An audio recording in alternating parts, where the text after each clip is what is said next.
continue to explore creativity around the metro this morning as the country celebrates the National Art Month. So for today, Piab talks to someone who specializes in making personalized hand-stamped jewelry. Hi, Pia. Claire, I love myself some accessories, but if you find one that is not just handcrafted, but made especially for you, well, for me, that just sounds about perfect. That's why everything here in Obra Paduding is just enough to make my eyes pop. With me is owner Erica Avancenia to tell us more about it. Hi, good morning. First, can you tell me, Erica, about the name, Obra Paduding? What does it mean? Obra means work, and then paduding, because I'm Ilonggo, it means flirt. That's what usually your mom tells you when you go out. Oh, nagpaduding ka na naman. So parang flirty work. Ah, nice, because all these accessories, just looking at them, they're enough to catch someone's eye. And talagang flirting naman talaga is what comes to mind. So, how did it all start? I liked accessories a lot. Then I started in 2004. I went to a half-day class only just to learn the basics. Then I started giving them off as gifts. And then they were requesting customized stuff, and that started it. I started making. What was the first accessory that you made? A necklace for my mother-in-law. I made her one. Okay, so what was the type? Kasi here in front of us, nakita ko ang dami yung parang with all these vintage-looking accessories. It was just all beads. I started with all beads only. The cameos and the flowers just came recently. Okay, because looking at these are so pretty. Can you tell me about all these necklaces? The collection first na like this, parang mga... These are called cameos. So, okay. Usually they're started off as the back would be usually different than the front. So there'd be stamping in front. Okay. This is made out of resin, and then the metal is sourced abroad. So, and then I try to make one of each only.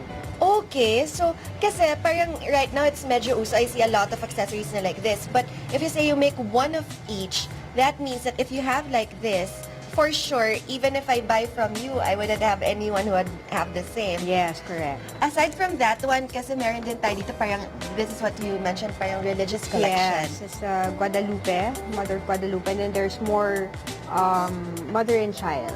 Ah, okay. Those are very, very pretty. Yeah. So what do you do with them to make them different?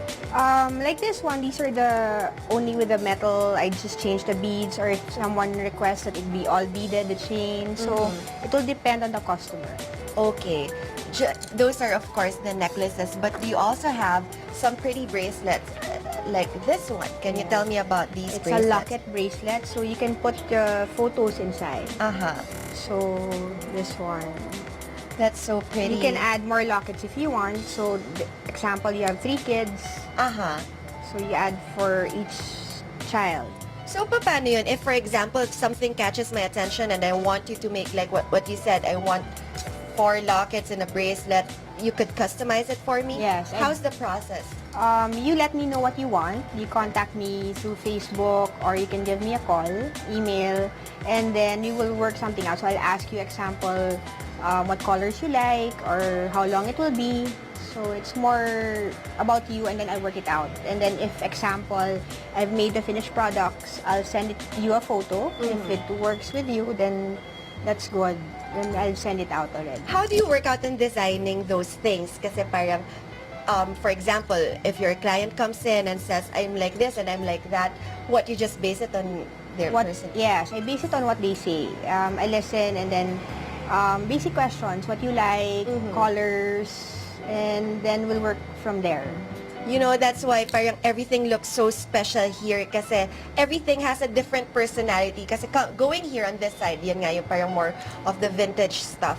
And then here, you also have these na parang, you know, a lot of people are familiar with dog tags. Yes. But you parang put it as a step higher with these. Can you tell me about these products? These are affirmation necklaces, or can be bracelets. I personally hand stamp them. So I have a hammer and the metal stamps, and then like this one, it says hope. So you can choose what word you like. I have the metal blanks. You can choose from aluminum, copper, or brass. And then whatever word you like or a phrase, I can work with it, and I'll send it to you. Yeah, because here you could see a lot of things. One thing that really caught my eye is there is something na, there was a bee that says This one. beautiful. Ah, the beautiful here. Oh, that's there. Because you see, it says be beautiful. See, because it's just in itself, parang it's enough when you wear it. Of course, it's pretty already. And then parang if you think about what it's saying, It's you. yeah, it's you exactly. But I know that there's a nice story behind how it all started. Like the first hand stamp that you made for yourself. Yes, the first hand stamp I made was a mantra for myself. So it says 1 pound at a time. Okay. I needed to lose weight, so I wore it every day. But I don't have it now because someone needed it more, so I had to give it Oh. away. But that started it. So people started ordering from me, and then this is what we have now. So That's nice, no? Because like, especially a lot of women are also struggling with like weight loss, and then if you have that reminder, that's You not see it too every much of a day. pressure, That's diba? true. And That's then true. you work it out. So, paano naman for those na who would want something more special? If I want to give it as a gift, what are the suggestions that you have? like this one, this was ordered recently. It's for 2 sisters, so with their names on them. So these are purple. They like to be the same all the time since their age gap is just like a year. Okay. So it's purple and white, but then the sequence of the pearls would be different. As you know, you still want some individuality in Yes. your jewelry. So that one, or bracelet, or a phrase, Hakuna Matata. Ah, that's nice. Okay, because everybody knows about Lion King, right? So that one means no worries. Every day you can wear it. That's a good gift also. So if I want to have something custom made, pag hand stamped naman siya, how long will I have to wait to have my own personal thing? You can give me a few days to a week. But then you just contact me, and it really depends on the creativity, when it comes. Yeah, of course, because you don't want it naman rushed or like looking like, that it's something that you just whipped out of nowhere. Of course, everything here has a lot of personality. Yes. For those who are into accessories, do you have any tips on how they could wear these? Because I know that nowadays a lot of people are into layering and stuff like that, especially for the summer. Yes, for summer, like what I wear every day, I have my own scapular necklace, but then I use my initial. I have one thing, I use another necklace, a shorter one, like a choker, or you can pile up your bracelets from beads, and then maybe gold, and then something quirky every day for summer. See, and all those you can see here in Obra Paduding. Thank you so much, Erica. Thank you, Pete. There you have it. For those of you who want that customized piece of jewelry that's handcrafted especially for you, you know where to go. It's right here in Obra Paduding.